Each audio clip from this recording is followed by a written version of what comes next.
കായ്പോള ഉണ്ടാക്കാൻ അറിയാത്തവരായിട്ട് ഇപ്പോൾ ആരും ഉണ്ടാവും തോന്നില്ല. പക്ഷേ ഇതൊരു വെറൈറ്റി കായ്പോളയാണ്. ഇത് കായ്പോളയുടെ നടുവിൽ ഞാൻ തേങ്ങയും മുട്ടയും ചേർന്നൊരു ഫില്ലിംഗ് കൂടി കൊടുക്കുന്നുണ്ട്. അതുകൊണ്ട് തന്നെ നല്ല ടേസ്റ്റി ആയിട്ടുള്ളൊരു കായ്പോളയാണ്. അപ്പോൾ ഇതെങ്ങനെയാണ് ഉണ്ടാക്കുന്നതെന്ന് നോക്കാം. ഇതിനു വേണ്ടി നന്നായി പഴുത്ത 3 നേന്ത്രപ്പഴമാണ് ഞാൻ എടുത്തിട്ടുള്ളത്.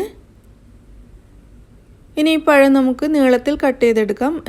ചെറിയ കഷ്ണങ്ങളായിട്ടാണ് വേണ്ടതെങ്കിൽ അതുപോലെ കട്ട് ചെയ്യാം. ഞാനിവിടെ നീളത്തിലാണ് കട്ട് ചെയ്യുന്നത്. നീളത്തിൽ കട്ട് ചെയ്ത് വെച്ച് കഴിഞ്ഞാൽ മുകൾ ഭാഗം കാണാൻ നല്ല ഭംഗിയായിരിക്കും. മുഴുവൻ പഴവും ഇതുപോലെ നീളത്തിൽ കട്ട് ചെയ്തെടുത്തിട്ടുണ്ട്. ഇനി ഈ പഴം നമുക്ക് ഫ്രൈ ചെയ്തെടുക്കണം. ഷാലോ ഫ്രൈ ചെയ്താൽ മതി. അതിനുവേണ്ടി ഒരു ഫ്രൈയിങ് പാൻ അടുപ്പത്ത് വെച്ച് ചൂടാകുമ്പോൾ 2-3 ടീസ്പൂൺ വെളിച്ചെണ്ണയും 1-2 ടീസ്പൂൺ നെയ്യും ചേർത്ത് കൊടുക്കുക. ഇനി ഇതിലേക്ക് പഴം ഓരോന്നായിട്ട് വെച്ച് കൊടുക്കാം.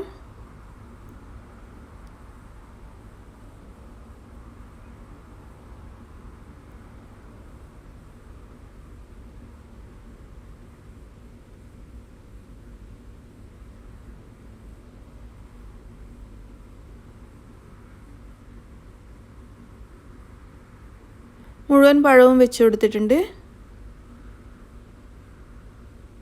പഴത്തിൻ്റെ ഒരു ഭാഗം ഫ്രൈ ആയി കഴിയുമ്പോൾ നമുക്കിത് തിരിച്ചിട്ട് കൊടുക്കാം. 2 ഭാഗവും നല്ല ഗോൾഡൻ ബ്രൗൺ കളറാകുന്നത് വരെ ഫ്രൈ ചെയ്തെടുക്കണം.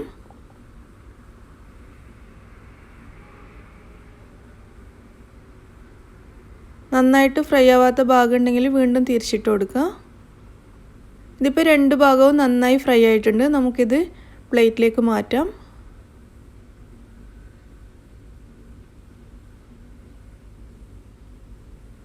ഈ ഒരു കളറാകുന്നത് വരെ നന്നായിട്ട് ഫ്രൈ ചെയ്തെടുക്കുക. മുഴുവൻ പഴവും നമുക്കിതുപോലെ ഫ്രൈ ചെയ്യാം. അങ്ങനെ മുഴുവൻ പഴവും ഇവിടെ റെഡി ആയിട്ടുണ്ട്. ഇത് നമുക്കിവിടെ മാറ്റി വെക്കാം. എന്നിട്ട് ഈ ഫ്രൈയിങ് പാനിൽ തന്നെ നമുക്ക് വീണ്ടും 1-2 ടീസ്പൂൺ വരെ നെയ്യ് ഒഴിച്ചു കൊടുക്കുക. ഞാനൊരു 2 ടീസ്പൂൺ ഒഴിച്ചിട്ടുണ്ട്. ഇതിലേക്ക് 1/2 കപ്പ് തേങ്ങ ചിരകിയത് ചേർക്കാം. 2 ടേബിൾ സ്പൂൺ പഞ്ചസാര കൂടി ചേർക്കാം. എന്നിട്ട് തേങ്ങ നന്നായിട്ടൊന്ന് വറുത്തെടുക്കുക. ചെറുതായിട്ടൊന്ന് കളറ് മാറുന്നത് വരെ നന്നായിട്ട് ഇതുപോലെ ഫ്രൈ ചെയ്യുക. ഇതിലേക്ക് അല്പം കശുവണ്ടിയും മുന്തിരിയും കൂടി ചേർത്ത് കൊടുക്കുന്നുണ്ട്. റോസ്റ്റ് ചെയ്ത കശുവണ്ടി ആയതുകൊണ്ടാണ് ഞാൻ ഈ സമയത്ത് ചേർക്കുന്നത്. റോസ്റ്റ് ചെയ്യാത്തതാണെങ്കിൽ ആദ്യം തന്നെ നെയ്യിലൊന്ന് വറുത്തെടുക്കണം. കശുവണ്ടിയും മുന്തിരിയും ചേർത്തിട്ട് നന്നായിട്ട് ഒന്നുകൂടി ഇളക്കി കൊടുക്കുക. ഇനി ഒരു മുട്ട എടുത്ത് ഇതുപോലെ ഒന്ന് ബീറ്റ് ചെയ്തെടുക്കുക. ഒന്ന് ബീറ്റ് ചെയ്തതിന് ശേഷം ഈ മുട്ട ഈ തേങ്ങയിലേക്ക് ഒഴിച്ചു കൊടുക്കാം. ഈ മുട്ട തേങ്ങയിലേക്ക് ചേർത്തിട്ട് നന്നായിട്ട് ചിക്കി വറുത്തെടുക്കുക. ഇതിലേക്ക് 1/4 ടീസ്പൂൺ ഏലക്കായ് പൊടിയും കൂടി ചേർക്കാം. എന്നിട്ട് നന്നായിട്ട് വറുത്തെടുക്കുക. മുട്ട നന്നായിട്ട് വേവുന്നത് വരെ നന്നായിട്ട് വറുക്കുക. മുട്ടയും തേങ്ങയും ഒക്കെ കൂടി നന്നായിട്ട് വെന്ത് നല്ല പാകത്തിനായിട്ടുണ്ട്. നമുക്കിത് അടുപ്പത്തു നിന്ന് മാറ്റാം. ഒരു ബൗളിലേക്ക് ഞാൻ 2 മുട്ട കൂടി എടുത്തിട്ടുണ്ട്. ഈ മുട്ടയിലേക്ക് 2 ടേബിൾ സ്പൂൺ പഞ്ചസാര ചേർക്കാം. 2 ടേബിൾ സ്പൂൺ പാൽപ്പൊടിയും കൂടി ചേർക്കാം. ഇതെല്ലാം കൂടി നന്നായിട്ടൊന്ന് ബീറ്റ് ചെയ്തെടുക്കുക. ഒരു ഫോർക്ക് വെച്ചിട്ടോ സ്പൂൺ വെച്ചിട്ടോ ചെയ്താൽ മതി. നന്നായിട്ട് മിക്സ് ചെയ്യാം. ഇതിവിടെ റെഡി ആയിട്ടുണ്ട്. ഇനി നമുക്ക് പോള ഉണ്ടാക്കാൻ തുടങ്ങാം. അതിനുവേണ്ടി ഞാനൊരു ചെറിയ പാൻ അടുപ്പത്ത് വെച്ചിട്ടുണ്ട്. ഇതിലേക്ക് 1 ടീസ്പൂൺ നെയ്യ് ചേർത്തിട്ട് ഇതിൻ്റെ എല്ലാ ഭാഗത്തും ഒന്ന് ചുറ്റിച്ചെടുക്കാം. നെയ്യ് പാനിൻ്റെ എല്ലാ ഭാഗത്തും ഒന്ന് ആക്കിയെടുക്കണം. ഇനി നമ്മൾ ഉണ്ടാക്കിയ മുട്ടയിൽ നിന്നും പകുതി ഇതിലേക്ക് ഒഴിക്കാം. പകുതി ഒഴിച്ചാൽ മതി. ബാക്കി പകുതിയോടെ മാറ്റി വെക്കുക. ഇനി നമ്മൾ ഫ്രൈ ചെയ്ത് വെച്ച പഴത്തിൽ നിന്നും പകുതി എടുത്തിട്ട് ഈ മുട്ടയുടെ മുകളിൽ നിരത്തി കൊടുക്കാം. പകുതി മാത്രം നിരത്തിയാൽ മതി. പകുതി പിന്നീട് ആവശ്യമുണ്ട്. ഇനി നമ്മൾ ഉണ്ടാക്കിയ മുട്ടയും തേങ്ങയും ചേർന്നിട്ടുള്ള ഫില്ലിംഗ് മുഴുവനും ഇതിൻ്റെ മുകളിൽ നിരത്തി കൊടുക്കുക. ഈ പഴത്തിൻ്റെ മുകളിലായിട്ട് മുഴുവൻ ഫില്ലിങ്ങും നിരത്തിയിട്ടുണ്ട്. ഇനി ബാക്കിയുള്ള പഴം ഇതിൻ്റെ മുകളിൽ നിരത്തി കൊടുക്കാം.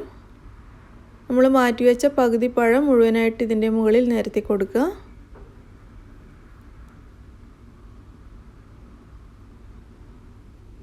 ഇനി ബാക്കിയുള്ള മുട്ട ഇതിൻ്റെ മുകളിലേക്ക് ഒഴിക്കാം.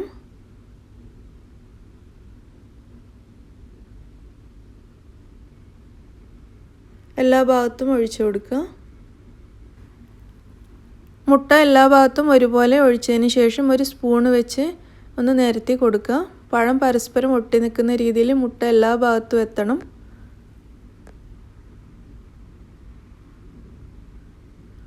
ഇതിവിടെ റെഡി ആയിട്ടുണ്ട്. നമുക്കിനി ഇത് അടച്ചു വെച്ചിട്ട് വേവിച്ചെടുക്കാം. ഞാനിതിവിടെ അടച്ചു വെച്ചിട്ടുണ്ട്.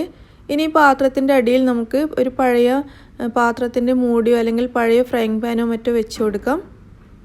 ഈ ഫ്രൈങ് പാൻ നന്നായിട്ട് ചൂടായി വരുന്നത് വരെ ഇതിൻ്റെ തീ ഒന്ന് കൂട്ടി കൊടുക്കാം. നന്നായിട്ട് ചൂടായി കഴിയുമ്പോൾ തീ കുറച്ച് കൊടുത്താൽ മതി. ഇതിപ്പോൾ ഞാൻ നല്ല ഫ്ലെയിം കൂട്ടി വെച്ചിട്ടുണ്ട്. അപ്പോൾ ഈ പാൻ ചൂടായോ എന്ന് നോക്കുക. ചൂടായി കഴിയുമ്പോൾ ഫ്ലെയിം കുറച്ച് കൊടുക്കുക. ഈ പാൻ ഇപ്പോൾ ഇവിടെ നന്നായിട്ട് ചൂടായിട്ടുണ്ട്. ഇതിൻ്റെ ഫ്ലെയിം ഞാൻ കുറച്ച് കൊടുത്തിട്ടുണ്ട്. ഇനി ചെറിയ തീയിൽ വെച്ചിട്ട് നമുക്കിത് വേവിച്ചെടുക്കാം.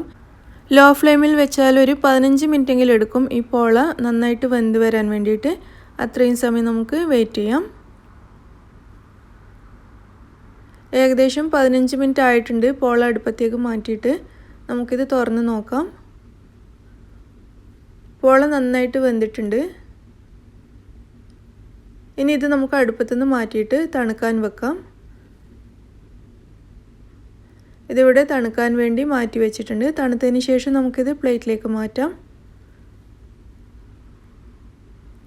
പോള ഇപ്പോൾ നന്നായി തണുത്തിട്ടുണ്ട്. ഞാനിതൊരു പ്ലേറ്റിലേക്ക് മാറ്റാണ്.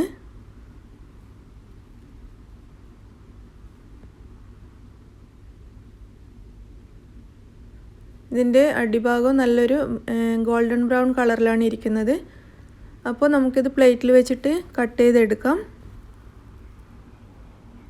പഴമൊക്കെ മുട്ടയുടെ കൂടെ വെന്ത് കഴിഞ്ഞപ്പോഴേക്കും നല്ല സോഫ്റ്റായി മാറിയിട്ടുണ്ട്. കട്ട് ചെയ്യുമ്പോൾ തന്നെ അറിയാൻ പറ്റും പഴം നല്ല സോഫ്റ്റായിട്ടാണ് ഇരിക്കുന്നത്. അങ്ങനെ വളരെ ടേസ്റ്റി ആയിട്ടുള്ള പോള ഇവിടെ റെഡി ആയിട്ടുണ്ട്. നമ്മുടെ സാധാരണ കായ്പോളയേക്കാളും നല്ല ടേസ്റ്റാണ് ഇത് കഴിക്കാൻ. നടുവിലുള്ള ഫില്ലിങ്ങും കൂടി ആകുമ്പോൾ നല്ല ടേസ്റ്റാണ്. നിങ്ങളെല്ലാവരും ഇതൊന്ന് ട്രൈ ചെയ്ത് നോക്കുക. ഇപ്രാവശ്യത്തെ നോമ്പിന് നമുക്ക് വെറൈറ്റി ആയിട്ടുള്ള കായ്പോള ഉണ്ടാക്കിയെടുക്കാം. അപ്പോൾ നിങ്ങളെല്ലാവരും ട്രൈ ചെയ്തിട്ട് അഭിപ്രായം അറിയിക്കുക. നിങ്ങൾക്ക് ഇഷ്ടമാണെങ്കിൽ വീഡിയോ ലൈക്ക് ചെയ്യാനും ഷെയർ ചെയ്യാനും മറക്കരുത്. എൻ്റെ ചാനൽ നിങ്ങൾ ഇതുവരെയും സബ്സ്ക്രൈബ് ചെയ്തിട്ടില്ലെങ്കിൽ പ്ലീസ് സബ്സ്ക്രൈബ് ചെയ്യണം. താങ്ക്